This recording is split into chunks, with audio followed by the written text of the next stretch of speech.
So while this week had its fair share of ups and downs, I still managed to highlight a few really cool pieces. From the super cute to the really evil, and even a couple of pieces that were, well, pretty obscure. And of course, we had to have the return of more sword art online. So let's go ahead and take a closer look at all these amazing pieces.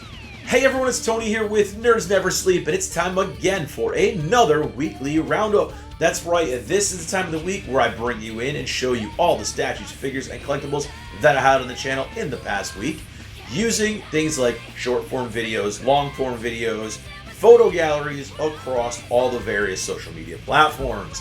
Now, this week, I had another full week. I know it's pretty much a shock.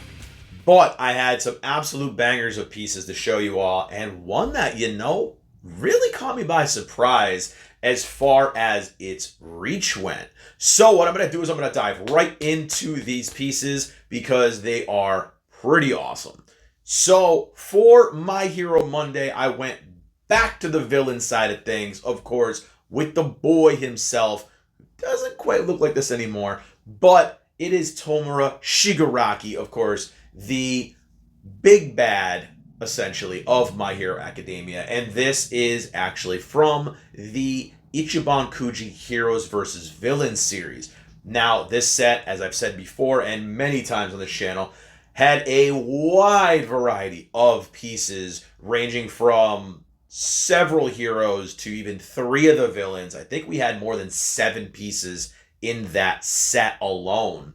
And Shigaraki stands out to be an absolute banger. Now, you guys know I'm not a huge fan of the chunky foot blocks any more than I am of the standard black, boring prize figure bases. But in Shigaraki's case, it still doesn't take away from the figure. It's very small, and it does stand him up very, very well. Sometimes these don't quite do it, but in this case, it does actually work. Now, the detail on this thing is absolutely insane. From every single one of the hands connecting all over his body. We've got him on his shoulders, his arms going all down him. We've got the tubes and stuff connecting up to the one sitting on his head. And even something that you don't get a lot, the details in his face and the scarring and everything else on his face, because he doesn't have the hand actually on his face like he normally did in the earlier seasons. So it's a really, really cool piece. I love how they gave his coat kind of like a little flow to it. He's got almost like a taunting kind of pose to it, just by the way his stance is and him holding up kind of the hand, and he's got the way his hand is actually open.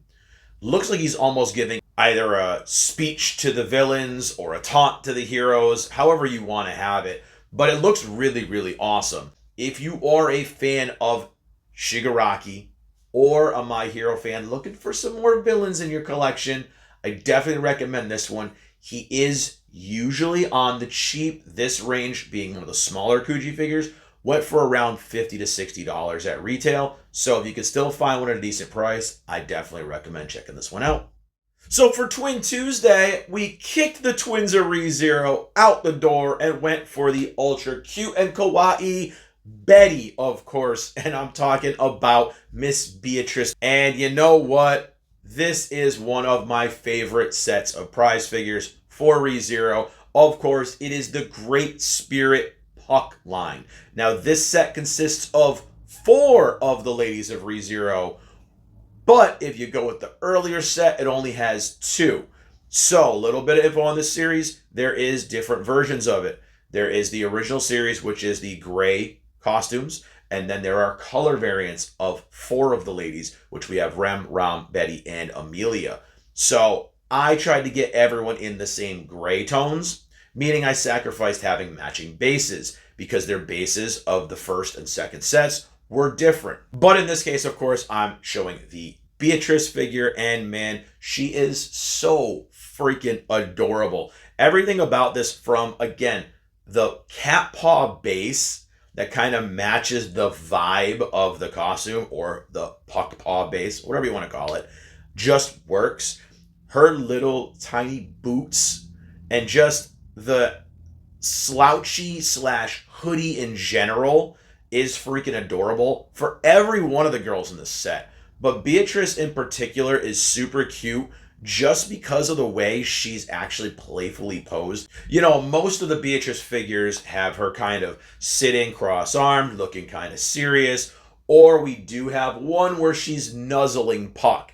But other than that, her figures tend to be a little bit more, I don't want to say serious, but they're definitely not as playful as this. And I absolutely adore this one. I think she's my favorite out of the set of the four, just because of how expressive she actually is.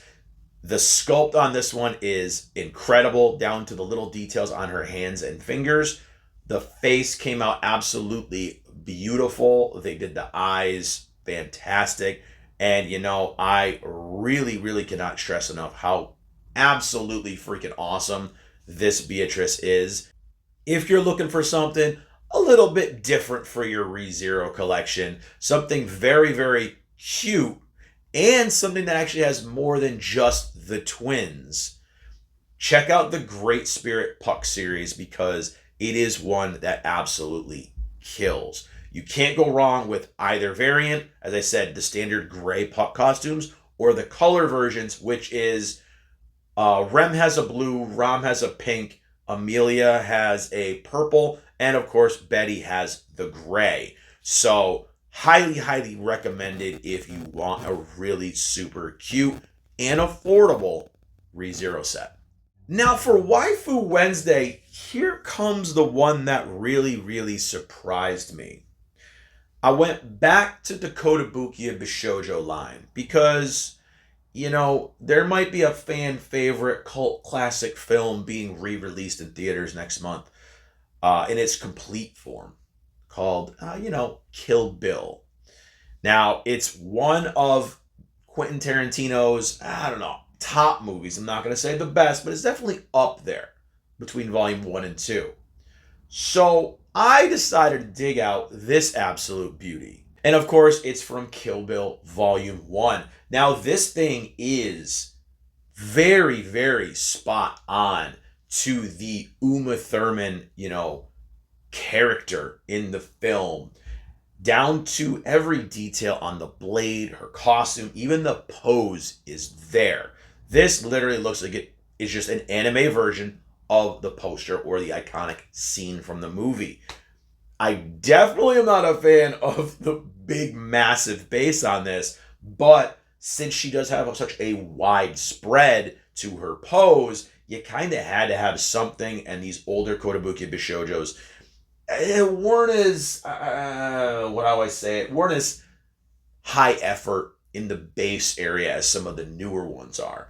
But pound for pound, this thing is, not only is it obscure because it's not one that people normally see or highlight, but it's also based off of something that's a little more niche than a lot of the other Bishoujo line. And I wonder if that's why we never followed up with characters like Yo-Yo and things like that, which I think would have made an awesome Bishoujo. The surprising thing about this one is it didn't really get a lot of traction. And I was very surprised even after reposting it. So over here on the YouTube side, I did post her once, and she got 7 views. She got hit on one of the other platforms for violence, which was immediately appealed. But I reposted her again on YouTube, and you know what? She still didn't perform. So it was very much a shock to me, because I thought with the boosted popularity of Kill Bill being re-released in the theaters, that, this was going to do a little bit better. But I guess you live and learn. All in all, I think this piece is absolutely gorgeous. And the only thing that may have brought some flags here on the YouTube side is the massive amount of cleavage that she has. Because I do know when figures have short skirts, short shorts, cleavage, things like that, they do tend to get throttled over here on YouTube, especially if they're wearing a bikini or a bunny girl costume, but we can get into that another time. All in all, I am absolutely in love with this piece, and it is one of the Bishoujo, other than, I'm going to probably say Lucy from the Ghostbusters line and the Agent G from the Men in Black series of Bishojo. Those 3 are probably the most asked about ones when I do highlight them, or when people just see them in the collection in general, because they're not really ones that you see a lot. So if you are looking for some of the more niche things, or you're a Kill Bill fan in general, I definitely recommend looking into this one. But because she was a low print, you're probably going to pay way over retail for her. But keep on the hunt, and good luck to you guys. For Figure Friday, I went with another obscure one. And honestly, it did a heck of a lot better than I thought it would. Going over here, continuing on with Kotobukiya, not just 1, but 2 pieces, because it's just kind of the way I display them together. But the main draw of this one is, of course, the Alien. Now, this is the Alien Warrior Drone by Kotobukiya. They did a very short run of Alien Artifacts series. And, obviously these are 1/10 scale. So they fit with the other 1/10, like the Spider-Man kind of down here below him. And, it looks really, really cool. The really neat part about this is the way you can display it. So it actually has magnets that can actually be positioned anywhere around this block. So if you want to put him upside down, kind of sticking to the ceiling like you would see in the movies. But in this case in particular, well, I had him displayed where he's stalking Spider-Man. Now, the drone itself is absolutely incredible. Every little detail, every little bump and kind of groove in the body of this xenomorph is done amazingly well. And if you look here, the tail is actually flexible. It's not going to move and stay and pose, but it is cool because it's not a fragile little piece. It actually is very malleable, so it doesn't have to worry about being damaged. And I like how they did that, because when you do put him inside the encasement here, his tail will bend and things like that. I love that they did that rather than just have a completely static piece that could probably break if you did anything with it. The colors on this one, I had someone ask me if it was really dusty. No, he's not. That is the way the colors on this actually are presented. He's got like these gray tones to the skin. And I think it adds to it when you have the blue light, which is right here. It actually comes with a light that you can position anywhere you want. And, it'll flash, it'll do all kinds of other things, but my battery is almost dead on it. So it's a cool little addition they have to it, to where if you have him in this enclosure, you can put a little light on so it looks like he's creeping and have the light shining on him. Very, very cool for an atmospheric effect. These typically ranged for about, I think they were about $60. Some of the larger went up to about $80, I think.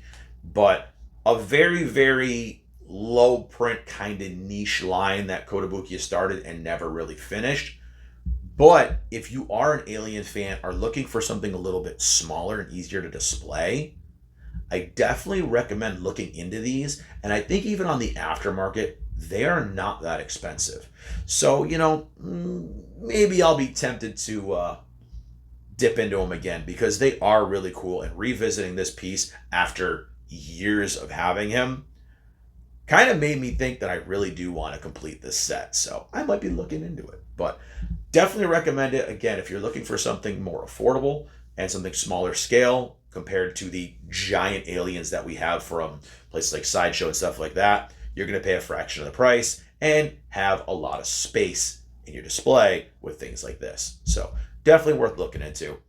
And then, because the hype and the popularity that bringing back Sword Art Online for Sword Art Saturdays had for me last time, I decided to continue with that trend this week and bring Sword Art Saturday back with one of my favorites. This really awkward kind of Asuna. Now, I say awkward because of this cup-like base that we have with it. So This is called the Extra Motions Asuna. She has an Extra Motions Kirito that actually goes with her, and they look like they're either going in opposite directions or going towards each other, depending on how you display them, which side they're on. These pieces, the base aside, are so freaking impressive. From the swipes for the blades and things like that for the actual extra motions, to just the facial expressions to look like they are actually in combat. These things are absolutely amazing. Asuna over here, especially well done. Not only because of just the way she's posed and the way everything just flows between the hair going, her kind of coattails flying up in the air, her skirt not too aggressively lifting, which is good for the censors because they didn't flag her, but also because of the amount of supports this figure has. Not only does she have a foot peg, but she also has a post that's kind of holding up her lower body so she doesn't have any risk of tipping or falling over time, and I absolutely love that little extra detail. Now, again, my biggest gripe with this is the obnoxious cup freaking bases, because they are just big, they are ugly, and it looks like someone literally just took a big sippy cup, cut the top of it off, and put a figure on it. It is the ugliest, god-awfulest thing I've ever seen, and I've seen people do some cool things with them, turn them into pillars, stuff like that, which is what they probably should have done, but if you can ignore this giant, ugly thing, this figure is one of my favorite Asuna prize figures, and I have a lot that I really, really love, but her classic Sword Art Online costume is the GOAT, of course. And you know, this is back when they called her Lightning Flash.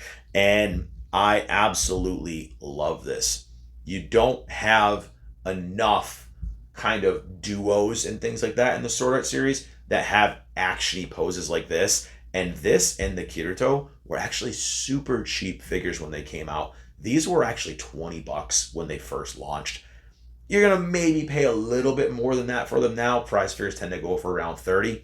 But if you are looking for a really cool Asuna and a great looking Kirito to go with it, and things that, even though they're ugly, can elevate themselves on your display rather than need risers and things like that, I definitely recommend checking this out. And they do have color variants as well. They do have an Asuna in all black like Kirito, and they have a Kirito in all white wearing Asuna's colors. So definitely worth checking into if you are a Sword Art Online fan. All right, guys, so that was your closer look at all these incredible pieces that I highlighted last week. Now, obviously what I do at this point is I give my favorite higher end and my favorite lower end pieces. So as far as higher end stuff, I gotta give it to the Bride, because it is a very kind of niche and obscure piece, but one is also done incredibly well. And you know I'm a sucker for Kotobukiya Shoujos. So I gotta give it to my girl, the Bride. Sorry, Alien. Sorry, Shigaraki. She's the GOAT. Now, as far as the lower end stuff, that's my tough part, because I think both of these are absolutely incredible pieces between Asuna and Betty. But due to the obnoxious base on this Asuna, I gotta give it to the overwhelming cuteness of Beatrice. So, those were my picks this week. Let me know who your favorites were down in the comments below. And you know, if you guys are looking for any kind of particular theme weeks, I'm always looking for suggestions. This week we do have a new Hatsune Miku week, so stay tuned for that. And that's it for the figures. And now it's time for, well, the boring part, of course. It's time for page updates. So this past week-ish, half week, whatever, has been a little rough. You guys have been keeping up, obviously. I've been having construction and stuff going on at my work, and the dust and debris and everything in the air has kind of been messing with my sinuses. So I've been getting a little sick, a little under the weather. And it did kind of screw things over as far as my videos last week. I did manage to do, of course, the Weekly Roundup, and I did a What's in the Box haul video from Crunchyroll store. Check that out. Had a lot of cool stuff. Good little bonuses that I got from Japan, as well as some stuff from Amazon. So some really, really awesome pieces. Make sure to let me know if there's things you guys want me to highlight first. Otherwise, again, I'm just going to grab at random and do videos. I also did some more Borderlands 4 streams and tried to finish Resident Evil 4 Remake. but had an abrupt end to my stream because my power company decided to cut the power to replace my meter and didn't call or tell me it was happening, and the stream just died. And yeah, it was not a good time. So definitely sucked, but we will be finishing that game up this week. And as far as what I'm going to stream next, not really sure. The polls haven't really been getting much interaction. So just like with the figures, I might just close my eyes, grab a game off the shelf, and go with it. So we'll see what happens. But as far as this week goes, now that I'm kind of done with my sinus infection, hopefully, fingers crossed, we will be back to streaming, obviously. And I'm going to be doing another episode of Prize Figure Face Off. I had one part I had to finish recording before I could finish editing it, so I had to do that this week. And I should be able to squeak out one more unboxing video, so stay tuned to see who it is. And that's pretty much going to be it for the updates. So I'm going to end this one now, guys. Thank you all so much for watching. If you did like the video, do me that solid. Click the like button, the subscribe button, the share button. Spread that nerdiness. Follow on all the social medias. The links are down in the description below. And I'll see you all in the next one, guys. Bye, everyone.